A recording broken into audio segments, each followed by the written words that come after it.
اگر آپ پہلی مرتبہ میرے اس چینل کونین کی کامیابی میں آئے ہیں تو ضرور سبسکرائب کرتے جائیں، اور ہاں، لائک شیئر کمنٹ کرنا نہ۔ کتنا زبردست واقعہ ہے۔ صحابہ کرام اپنی زندگی میں کیا ان کے اندر ایثار اور قربانی کا جذبہ تھا، میرے دوستو، ہمارا آپ تصور نہیں کر سکتے۔ ہمیں تو دوسروں کی زندگی سے کسی کی زندگی کو خراب کرنے میں ہمیں خوشی ملتی ہے، کسی کا ٹانگ کھینچنے میں ہمیں خوشی ملتی ہے، کسی کی زندگی خراب ہوتے دیکھ کر ہمارے دل خوش ہو جاتے ہیں، اور خدا کی قسم یہی ہمارے دلوں کی حقیقت ہے۔ آپ تصور نہیں کر سکتے۔ صحابہ کرام، حالانکہ صحابہ کرام کی پہلے کی زندگی اتنی خطرناک تھی کہ رب کعبہ کی قسم جسم کے روئے کھڑے ہو جاتے ہیں، اور تصور نہیں ہوتا ہے کہ جن صحابہ کرام کی زندگی اتنی خطرناک تھی کہ بات بات پر ہزاروں سینکڑوں لوگوں کی جانیں چلی جاتی تھی، بات بات پر اونٹوں کو پانی پلانے اور آگے بڑھانے میں ان کی سینکڑوں سالوں کی لڑائی ہوتی تھی اور ختم نہیں ہوتی تھی، نسلیں کے نسلیں تباہ ہو جاتی تھی، قبائل کے قبائل اجڑ جاتے تھے، ویران ہو جاتے تھے، لیکن رب کعبہ کی قسم جب اللہ کے نبی علیہ السلام کی چیزوں کو، ان کے طریقوں کو، احکامات خداوندی کو لگاتے ہیں اور اپنی زندگی میں اتارتے ہیں، اور نبی کریم صلی اللہ علیہ وسلم کی محبت اپنے دلوں میں اتارتے ہیں، تو ان کی زندگی کیسی بدلتی ہے۔ آپ کو ایک مثال کے طور پر ایک واقعہ آپ کو سناتے ہیں۔ ایک صحابی روزے پر روزے رکھتے جا رہے تھے، افطار کے لیے کوئی بھی چیز ان کے پاس نہ تھی، اور روزہ پہ روزہ رکھ رہے ہیں۔ آج ہمارے پاس سب کچھ ہو، پھر بھی رمضان المبارک کو روزے رکھنے میں ہمیں دن میں تارے نظر آتے ہیں، سمجھ میں نہیں آتا ہے، لیکن ان صحابی نے آئندہ دنوں میں رمضان المبارک کے علاوہ روزے پہ روزے رکھتے جا رہے ہیں۔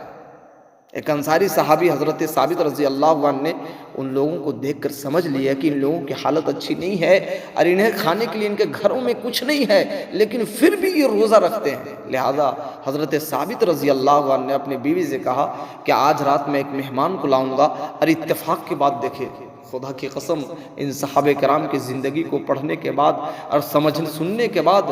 دل یقین نہیں کرتا ہے، گناہ کرتے کرتے ہمارے دل اتنے کالے ہو چکے ہیں، اتنے کالے ہو چکے ہیں کہ ہمیں یقین نہیں آتا ہے کہ کیا یہ اس طرح ہوا ہوگا،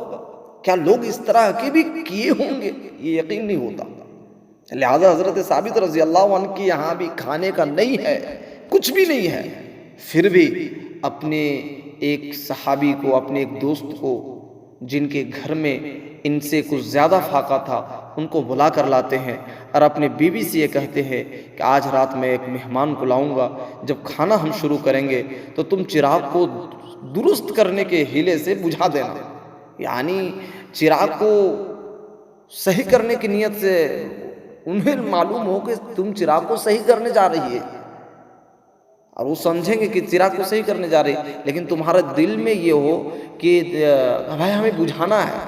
بجھانا کیوں ہے؟ کیونکہ دسترخوان میں کوئی ایسی چیز نہیں جس سے بیوی کا بھی، ہمارا بھی، اور اس مہمان 3 آدمی کا پیٹ بھرے، لہٰذا دسترخوان حضرت ثابت کے گھر میں بھی اتنا ہی سامان ہے کہ ایک آدمی کا پیٹ بھر سکتا ہے، لیکن ان کی بھی قربانی دیکھیں، ان کی بھی قربانی دیکھیں، ان کے گھر میں نہیں ہے، روزے پہ روزے رکھ رہے ہیں، ان کے گھر میں نہیں ہے، ایک آدمی کا انتظام ہے، لیکن پھر بھی مہمان کو مقدم رکھ رہے ہیں، مہمان کو بلا کر کھلا رہے ہیں، اور ہمارے حال کا کیا پوچھنا۔ لہٰذا اتنے میں حضرت ثابت رضی اللہ عنہ کہتے ہیں کہ چراغ صحیح کرنے کے بہانے چراغ بجھا دینا، اور پھر جتنے میں مہمان کا پیٹ نہ بھر جائے خود نہ کھانا۔ چنانچہ انہوں نے ایسا ہی کیا، ساتھ میں سب شریک رہے، جیسے کھا رہے ہوں، سب کو حضرت ثابت رضی اللہ عنہ صبح کو جب حضرت ثابت رضی اللہ عنہ نبی کریم صلی اللہ علیہ وسلم کی مجلس میں حاضر ہوئے تو نبی علیہ السلام نے فرمایا، رات کا تمہارا اپنے مہمان کے ساتھ جو برتاؤ تھا اللہ تعالیٰ کو بہت ہی پسند آیا۔ ارے پسند کیوں نہ آتا؟ انہوں نے تو اپنا سب کچھ اللہ اور اللہ کے رسول کے لیے لٹا دیا۔